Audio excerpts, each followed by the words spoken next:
The wind howled across the scorched dunes of Xylos Prime like a banshee mourning a war it never asked for. Inside a battered med tent stitched together from salvaged polymer sheets and frayed hope, Corporal Joran Vex sat hunched over a dented mess tin, poking at a grayish protein slab that resembled nothing so much as compressed regret. His fatigues were caked in rust-colored dust, his face shadowed by exhaustion, and his left boot still smelled faintly of ionized plasma, courtesy of a near-miss from a Scarn plasma mortar 2 hours prior. He wasn't thinking about poetry or romance. He was thinking about whether the slab would dissolve into paste if he stared at it long enough. That's when the tent flap parted without warning, and light from the twin suns bled in like liquid gold. She stood there for a heartbeat, silhouetted against the glare, tall, poised, and utterly out of place. Her skin was the palest white, like moonlight caught in porcelain, and her hair fell in thick, luminous waves of platinum blonde that shimmered even in the dim interior. Her eyes, large and almond-shaped, glowed faintly violet, and though her features were undeniably humanoid, there was an otherworldly grace to her posture, as if gravity itself hesitated to pull her down. She wore a form-fitting suit of iridescent silver that seemed to ripple with every breath, marked with intricate glyphs that pulsed softly like living tattoos. Joran froze mid-chew, the protein paste suddenly forgotten. "Can I eat with you, human?" she asked, her voice smooth as polished obsidian yet laced with something warm. Curiosity, perhaps, or amusement.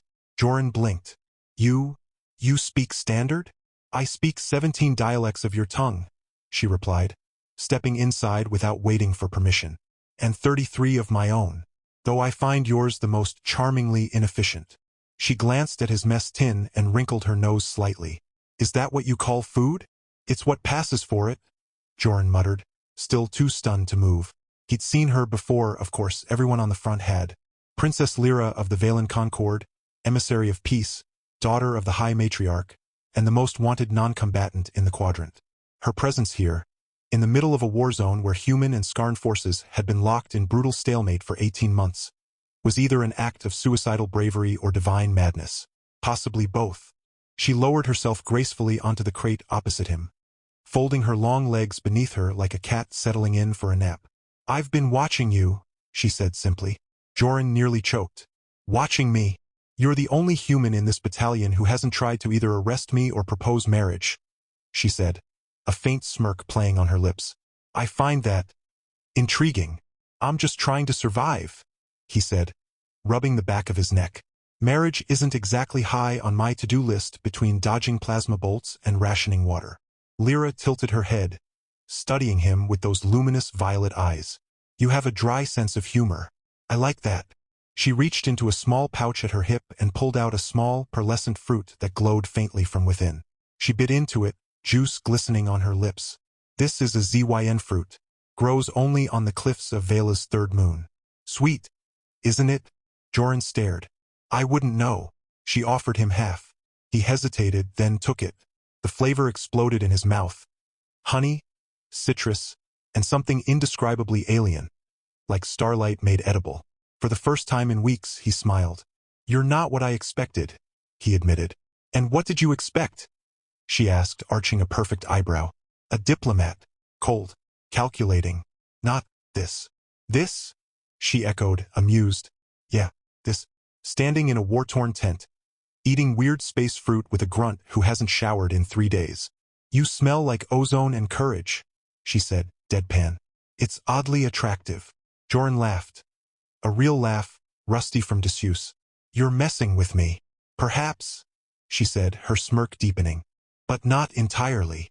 They sat in silence for a moment, the distant thump of artillery echoing like a slow, angry heartbeat. Outside, the wind carried the scent of burnt metal and dry heat. Inside, something fragile and unexpected was taking root. "You know," Joran said after a while, "back home we have this old saying, 'You'd make a gorgeous wife.' It's usually something dumb guys say to pretty girls when they're trying to be charming." Lyra turned to him, her expression unreadable. "And would I?" Joran blinked. "Would you what?" "Make a gorgeous wife." He chuckled nervously. "I was joking." She leaned forward slightly, her violet eyes locking onto his. "I know," she said softly. "But I said yes." The words hung in the air like smoke. Dense, intoxicating, impossible to ignore. Joran's heart hammered against his ribs. He opened his mouth, closed it, then opened it again. You can't be serious. Why not? She asked, tilting her head. You're brave, honest. You don't flatter. You don't grovel. And you share your food, even if it's barely edible. She gestured to his mess tin. In Valen culture, sharing sustenance is the first vow of kinship. Some would say, of marriage. Joran ran a hand through his dust-caked hair. Princess, I'm a soldier. I patch holes in tents and carry heavy things. You're royalty. You negotiate peace treaties and wear glowing space dresses. And yet, she said, here we are. Before he could respond, the ground shook. Not from distant artillery this time, but from something closer. Much closer. The tent shuddered violently, and a deafening screech tore through the air, followed by the unmistakable whine of Skarn drop pods breaching the perimeter. Skarn raiders! Someone shouted outside. They're targeting the command tent. Joran was on his feet in an instant, grabbing his pulse rifle from the corner. Stay here, he ordered. Lyra stood as well, her expression hardening. I don't take orders from humans. This isn't an order, he snapped, already moving toward the exit. It's survival.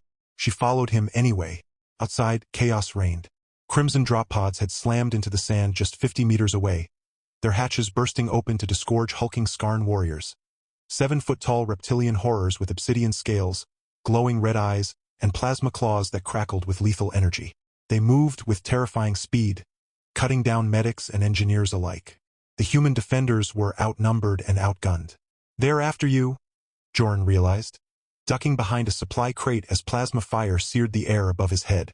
The Skarn want you alive or dead, as a message to the Concord. Then we can't let them have me, Lyra said calmly, crouching beside him. You don't have a weapon. I don't need one, she said. Before he could argue, she raised her hand. The glyphs on her suit flared to life, and a shimmering barrier of violet energy erupted around them just as a plasma bolt slammed into it with a thunderous crack. The shield held. Joran stared. What the hell was that? A Valen resonance field, she said, already scanning the battlefield. It won't last long. We need to move. They sprinted toward the command bunker, dodging fire and leaping over fallen comrades. At one point, a Skarn warrior lunged at them from behind a burning hover truck. Joran fired, but his shots glanced off the creature's armored hide. Lyra didn't flinch. She pressed her palm to the ground, and a pulse of energy shot outward, causing the sand beneath the Skarn to liquefy. The beast sank with a guttural roar, swallowed by the desert itself. Okay, Joran panted. You're officially terrifying. I try, she said, offering him a rare, genuine smile. They reached the bunker just as the last human defenders were falling back.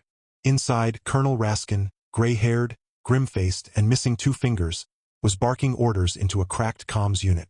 Vex, get the princess to the evac shuttle. Now. There's no time, Joran said. They've surrounded us. Lyra stepped forward. Then we create time. She closed her eyes, placed both hands on the bunker's metal floor, and began to hum, a low, resonant tone that vibrated through the very air. The glyphs on her suit blazed like stars. Outside, the sand began to swirl, faster and faster, until a massive vortex formed. A sandstorm summoned by will alone. It roared toward the Skarn lines, blinding them, disorienting them, buying precious seconds. Go! She shouted over the howling wind. Joran didn't argue. He grabbed her hand.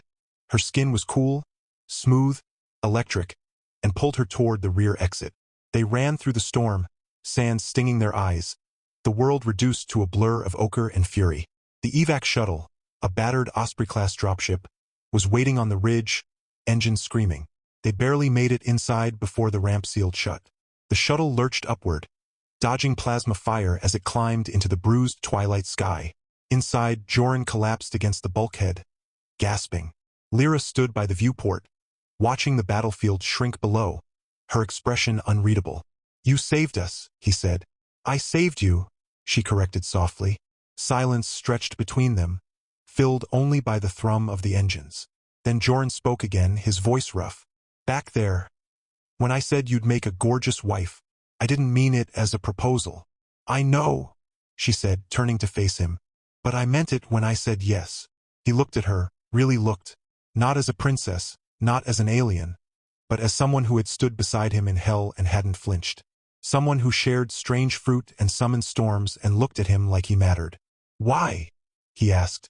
"Because in all my travels," she said, stepping closer, "I've never met a human who laughed while eating protein paste, who fought without hatred, who offered half his meal to a stranger from the stars." She reached out, brushing a strand of dust from his brow. "You see people, Joran. Not factions. Not enemies. Just people. That's rare. That's precious." He swallowed hard. "I'm just a soldier." "You're more than that," she whispered. "And maybe I want to be more than a princess." The shuttle broke through the cloud layer, and the twin suns of Xylos Prime cast long golden rays across the cabin. For the first time in months, the war felt distant. Not gone, but distant. Later, aboard the Concorde peace cruiser Aurora's Grace, orbiting high above the scarred planet, Joran stood on the observation deck, staring at the stars. He still wore his fatigues, though they'd been cleaned. Still carried his rifle, though it was unloaded. He felt out of place among the sleek corridors and humming consoles, like a desert rat in a palace. Footsteps echoed behind him. He didn't need to turn to know who it was. "They've agreed to a ceasefire," Lyra said, joining him at the viewport. "Your commanders, my mother, even the Skarn High Warlord, though he grumbled for 3 hours straight." "Because of you," Joran said. "Because of us," she corrected. "You gave them a reason to believe peace was possible. A human and a Valen, fighting side by side, not for conquest, but for each other." He turned to her then. "What happens now?" She smiled, that slow, knowing smile that made his chest ache. "Now we rebuild. We negotiate. We heal." She paused. "And perhaps we explore what yes really means." Joran exhaled, a long, slow breath. "I don't know how to be a husband to a princess." "You don't have to be," she said gently. "Just be Joran, the man who shares his food, the soldier who laughs in the middle of war, the human who saw me, not as a symbol but as a person." He reached for her hand. She let him take it. Outside, the stars burned cold and bright. But in that moment, aboard a ship of peace forged in the fires of battle, something warmer flickered to life. Fragile, defiant, and full of promise. The war wasn't over. Not really. But for the first time it felt like it could be. And maybe, just maybe, that was enough to build a future on. Days turned into weeks. The ceasefire held, fragile as spun glass but unbroken. Negotiations began in earnest aboard the Aurora's Grace, with Lyra at the center. Calm, brilliant, relentless. Joran, to his own surprise, was assigned as her personal liaison, a role that baffled him until he realized it was her doing. "You keep me grounded," she told him once, during a rare quiet moment in the ship's arboretum, where alien flowers bloomed in impossible colors. "When the diplomats start speaking in circles, you say what everyone's thinking but too polite to admit." He grumbled, but he stayed. And slowly something shifted, not just between them but within him. He stopped seeing himself as just a grunt. He started speaking up. He suggested compromises. He even learned a few phrases in Valen, which made Lyra laugh until tears streamed down her cheeks. One evening, as the ship drifted near the rings of Xylos' moon, she found him on the observation deck again. This time he wasn't alone. He was teaching a group of young Valen aides how to play poker with a battered deck he'd carried since basic training. "You're corrupting my staff," she said, arms crossed, though her eyes sparkled. "They needed to learn bluffing," Joran said, deadpan. "Diplomacy's just poker with more words." One of the aides, a wide-eyed youth named Taylor, looked up. "Princess, is it true you said yes when Corporal Vex asked you to be his wife?" Lyra didn't blush, Valen's didn't, but her glyphs pulsed a soft rose gold. "He didn't ask," she said. "He joked." "And you said yes," Taylor pressed. "I did." "Then why haven't you married?" Joran cleared his throat awkwardly. "Because it's complicated." "Is it?" Lyra asked, stepping closer. "Or are you just afraid?" He met her gaze. "A little of both." She took the deck from his hands and set it aside. "Fear is natural, but so is hope." She turned to the aides. "Leave us." They scattered like startled birds. When they were alone, Lyra reached up and touched his cheek. "You once said I'd make a gorgeous wife, but you never asked if I'd want to be your husband." Joran frowned. "Husband? You're a woman." "In Valen culture," she said, The title belongs to the one who leads the household, regardless of gender. And I've decided, I want you to lead ours. He stared at her. You're serious. I've never been more serious, she said. Marry me, Joran Vex. Not as a princess and a soldier. Not as symbols. Just as. The stars outside seemed to hold their breath. He thought of the desert, the tent, the taste of ZYN fruit, the way she'd stood beside him when the world burned. He thought of laughter in the middle of war, of shields made of light, of sandstorms summoned by song. I don't have a ring, he said finally. She smiled. I have something better. From her pouch, she pulled a small, glowing crystal, pulsing with the same violet light as her eyes. This is a bondstone. It links two souls across distance, time, even death. In my culture, it's the truest form of marriage. She pressed it into his palm. It hummed warmly against his skin. Say yes, she whispered, and this time he didn't joke.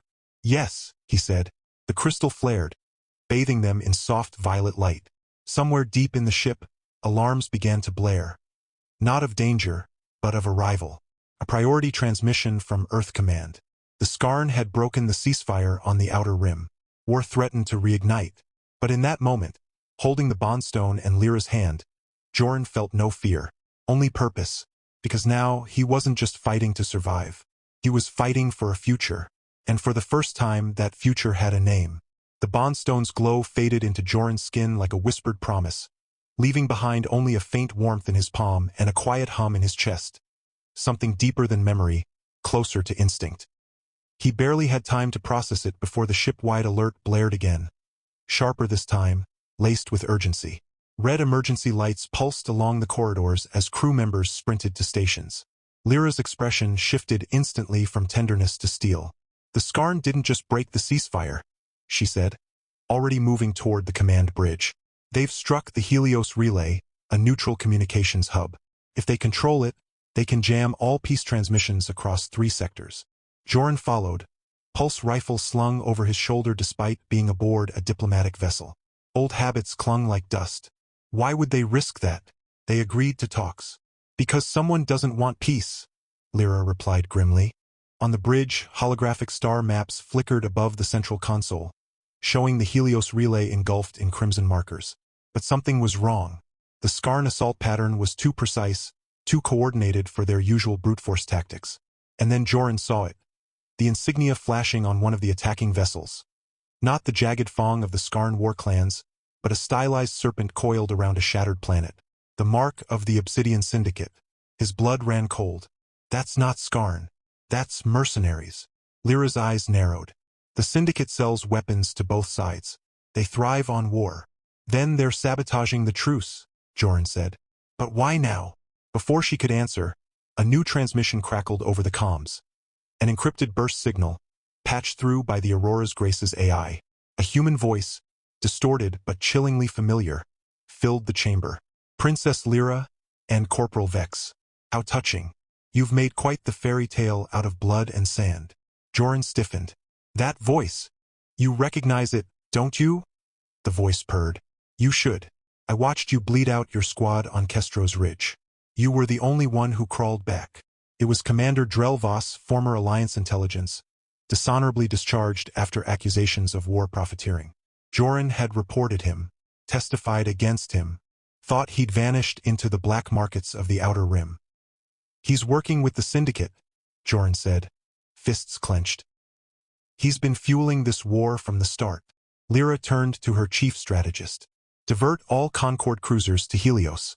We retake the relay before they lock down the network. And us? Joran asked. You're coming with me, she said, her gaze fierce. We're going to pay Voss a visit. Within hours, they boarded a stealth corvette, Whisper of Dawn. Painted matte black and silent as a shadow. It carried no insignia, no transponder, just enough firepower to punch through a blockade and vanish before retaliation. Joran wore modified armor now, sleek and dark, fitted with Valen shielding tech. Lyra stood beside him on the bridge, her silver suit replaced by battle-weave robes that shimmered like storm clouds. They dropped out of warp near the Helios relay under cover of an ion storm. The station hung in space like a broken jewel, its communication arrays sparking, its docking arms twisted by plasma fire. Syndicate gunships circled it like vultures. "We go in fast," Lyra said. "Disable their jamming core, restore the relay, and find Voss." Joran nodded. "And if we find him?" Her violet eyes glowed faintly. "Then we end this." The infiltration was brutal. Zero-gravity corridors became death traps as Syndicate enforcers, cyber-augmented humans with glowing red optics, ambushed them at every turn. Joran fought with grim efficiency, his movements sharpened by months of war, while Lyra wielded her resonance field like a blade, shattering bulkheads and disorienting enemies with harmonic pulses. At one point, pinned behind a shattered console, Joran took a glancing shot to the shoulder. Blood seeped through his armor. Lyra knelt beside him, pressing her hand to the wound. Her glyphs flared, and a soft golden light enveloped the injury. The bleeding slowed, the pain dulled. "You heal too?" he gasped. "Not heal," she corrected. "Stabilize. Valen bioenergy can delay death, but not prevent it forever." She helped him up. "So try not to get killed." He grinned weakly. "No promises." They reached the central chamber, the heart of the relay. There, suspended in a containment field above a humming reactor core, floated the jamming device. A pulsating obsidian sphere etched with syndicate runes. And standing before it, flanked by two hulking enforcers, was Drell Voss. He looked older, harder, his face lined with scars and arrogance. But his smile was the same, cold, reptilian, amused. "Joran," Voss said, "still playing hero? And you brought your alien pet. How quaint." Lyra stepped forward, unflinching. "You violated neutral space, incited war crimes, and endangered millions. Surrender the core." Voss laughed. "Or what? You'll zap me with your pretty lights." He tapped a control on his wrist. "I've already uploaded a virus into the relay. In 10 minutes, every peace treaty draft, every ceasefire agreement, every word of hope your little love story inspired, gone. Erased. And the war? It'll burn hotter than ever." Joran raised his rifle. "Then we stop you now." "Ah, but here's the twist," Voss said, smirking. He gestured to a side screen. It showed a live feed of Xylos Prime, specifically the refugee camp near the old battlefield. Thousands of civilians, human and Valen alike, huddled under makeshift shelters. "I've planted resonance charges beneath the aquifer. If I die, or if you disable this core without my code, the charges detonate. The water turns to poison. Everyone dies." Lyra went very still. Joran's stomach dropped. "You monster." "I'm a businessman," Voss corrected. "And peace is bad for profits." Silence stretched, thick and suffocating. Then Lyra spoke, her voice calm, almost gentle. "You assume we need to disable the core." Voss frowned. "What are you?" She moved faster than thought. Not toward Voss, but toward the reactor itself. She slammed both hands onto its surface, and her entire body lit up with violet energy. The glyphs on her skin blazed like constellations. The air screamed. "What are you doing?" Joran shouted over the rising whine. "Overloading the reactor," she called back. "It'll destroy the jamming core, and the virus with it." "But the explosion will be contained," she said, straining. "If I hold the resonance long enough." Voss's smirk vanished. "You'll burn yourself out." "Worth it," she said, meeting Joran's eyes one last time. "Go. Get the civilians out." He wanted to argue, to drag her away, but he saw the truth in her gaze. This was her choice, her sacrifice. So he did the hardest thing he'd ever done. He turned and ran. Alarms wailed as the reactor destabilized. Joran sprinted through collapsing corridors, shouting evacuation orders into his comm below. On Xylos, Valen shuttles descended like silver birds, scooping up refugees as the ground trembled. He reached the landing bay just as the whisper of dawn lifted off without him. He'd ordered the pilot to leave. Alone on the dying station, he watched through a viewport as Lyra stood bathed in light, arms outstretched, holding back annihilation with sheer will. Then white. The explosion wasn't fire, but pure energy. A silent, expanding sphere of violet that consumed the relay, the syndicate ships, and Voss's smug certainty. The whisper of dawn's shields flared as the shockwave hit, but held. On Xylos, the aquifer remained intact. The virus was gone, but Lyra was gone too, or so they thought. 3 days later, Joran stood on the observation deck of the Aurora's Grace, staring at the debris field where the Helios relay once orbited. He hadn't slept, hadn't eaten much. The bond stone in his chest felt cold, silent. Then a flicker. Not in the stars. In his mind. A whisper.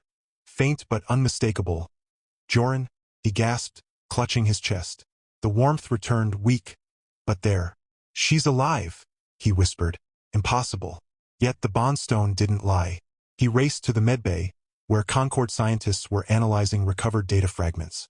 One of them, a young Valen xenobiologist named Morel, looked up as he burst in. "Corporal, we found something extraordinary." On the main screen floated a biosignature, faint, fragmented, but undeniably Lyra's. And it wasn't drifting in space. "It's embedded in the quantum lattice of the reactor's core remnants," Morel explained. "Her consciousness, her essence, was absorbed during the overload. She's not dead. She's dispersed, trapped in the energy matrix." Joran stared. "Can we bring her back?" Morel hesitated. "There's a theory. The Valen call it soul weaving. If someone bonded to her, someone carrying a resonance echo, enters the matrix willingly, they might guide her back. But it's never been attempted. The risk is I might not come back," Joran finished. "I'll do it." "No," Morel cried. "You don't understand. If your mind fractures in there, you'll be lost forever. A ghost in the machine." Joran touched the bondstone beneath his shirt. "She went into hell for me. I'll go into light for her." They prepared the neural interface in silence. Joran lay on the gurney, electrodes mapping his brainwaves.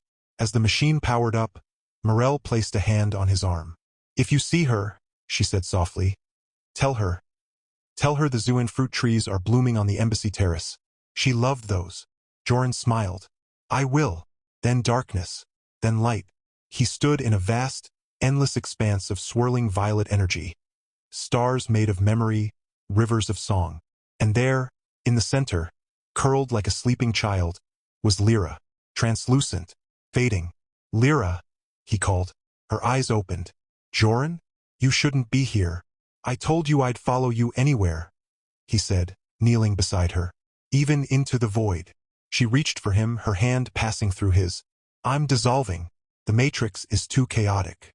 "Then we stabilize it together," he said. He pressed his palm to his chest, activating the bondstone. Light erupted between them, weaving strands of gold into the violet chaos. Slowly, her form solidified. "How?" she whispered. "Because you said yes," he said. "And I'm holding you to it." Hand in hand, they walked through the storm of light, pulling coherence from entropy, memory from noise. And when they emerged, collapsing onto the medbay floor, gasping whole, the entire ship erupted in cheers. But their relief was short-lived. A new alert flashed across every screen. Skarn Armada approaching Xylos Prime. Estimated arrival, 6 hours. This time, it wasn't mercenaries. It was the full might of the Skarn hegemony. Battleships bristling with weapons, carriers teeming with warriors. Their message was simple. Surrender the Valen princess, or we glass the planet. War hadn't ended. It had only been waiting. Lyra rose to her feet, weary but resolute.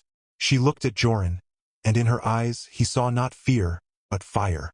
"They think I'm a prize to be taken," she said. "They don't know I'm a storm." Joran picked up his rifle. "Then let's give them lightning." As the Aurora's grace turned toward Xylos, engines roaring, the bondstone between them pulsed. Not with warmth, but with power. Something ancient, something waking. Because the truth no one knew, not the Skarn, not the Syndicate, not even the Valen High Matriarch, was that the bondstone wasn't just a marriage token. It was a key. And somewhere deep beneath Xylos Prime, buried in the desert where Joran once shared protein paste with an alien princess, something began to hum in response. The hum beneath the sands of Xylos Prime grew louder. Not a sound heard with ears, but felt in the bones, in the blood, in the quiet spaces between heartbeats. It had been dormant for millennia, sealed away after the last great war between the Valens and the Skarn. Hidden so deeply even legends forgot its name. But the bondstone had awakened it. And now, as the Skarn Armada darkened the sky like a swarm of obsidian locusts, the desert itself began to answer. Lyra knew what it was the moment she stepped onto the planet's surface again. Her glyphs flared without command, reacting to the ancient resonance rising from below. She turned to Joran, her violet eyes wide with awe and dread. "It's the heart of Vela," she whispered. "A planetary consciousness, part machine, part spirit. My ancestors built it to end wars, by making all who stand on this world feel each other's pain. Joran frowned. You mean, like empathy? More than that, she said. It doesn't just show pain, it shares it, fully, instantly. If the Skarn land, they'll feel every wound they've ever inflicted, and every life they've taken will scream inside them. That sounds like a weapon, Joran said. It was never meant to be one, Lyra replied. It was meant to be a mirror. But the Skarn High Warlord, Coryx the Unbroken, didn't believe in mirrors. He believed in fire. His flagship, Fong of Oblivion, hovered over the refugee camp, its plasma cannons charging. Surrender the princess. His voice boomed across every comm channel. Or we reduce this world to ash. Lyra stepped forward, alone, onto a dune overlooking the camp. She raised her arms, and the bondstone in Joran's chest pulsed in sync with her heartbeat. I am here, Coryx, she called, her voice amplified by Valen resonance. But I will not be taken, and you will not destroy this place. Coryx laughed, a guttural, grinding sound. You think words can stop plasma? No, Lyra said, but truth can. She pressed her palms to the sand. The ground trembled, then light, not from above but from below. Cracks of golden radiance split the desert floor, spreading like veins across the planet's surface.